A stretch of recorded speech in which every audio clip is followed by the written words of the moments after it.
ఓం నమో వెంకటేశాయ.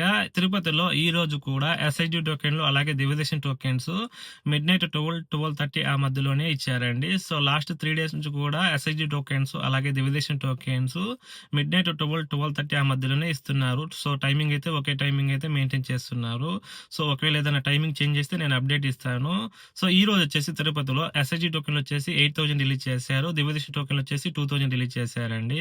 So SIG టోకెన్లు అలాగే Divya Darshan tokens రెండు కూడా మిడ్‌నైట్ 12కే ఇష్యూ చేయడం స్టార్ట్ చేశారు. 1:30 కల్లా టోకెన్స్ అన్ని కంప్లీట్ అయిపోయాయండి. సో ఇంకా తిరుపతిలో ఎస్ఎస్‌డి టోకెన్లు అలాగే దివ్యదర్శన్ టోకెన్స్ ఈ రోజు ఎక్కడ కూడా ఇవ్వరు. ఇంక టుమారో మాత్రమే ఇస్తారండి. సో టోకెన్స్ కోసం అయితే స్వామివారి భక్తులు ఈవినింగ్ 6, 7 నుంచే క్యూ లైన్‌లో వెయిట్ చేస్తూ ఉంటారు. సో మిడ్‌నైట్ ఇచ్చే టోకెన్స్ కోసం స్వామివారి భక్తులు అయితే ఈవినింగ్ నుంచే వెయిట్ చేస్తారండి. దాన్ని బట్టి మీరు ప్లాన్ చేసుకోండి. సో టోకెన్స్ అయితే కొద్దిగా లిమిట్‌గా ఇస్తున్నారు కాబట్టి కొద్దిగా ఎర్లీగా వచ్చే వాళ్ళకైతే టోకెన్స్ దొరుకుతాయి. సో ఇలాంటి మరిన్ని తిరుమలకు సంబంధించి అప్డేట్స్ కోసం మన ఇన్‌స్టాగ్రామ్‌ని ఫాలో అవుతూ ఉండండి. అలాగే యూట్యూబ్ ఛానల్ కూడా సబ్స్క్రైబ్ చేసుకోండి. ఓం నమో వెంకటేశాయ.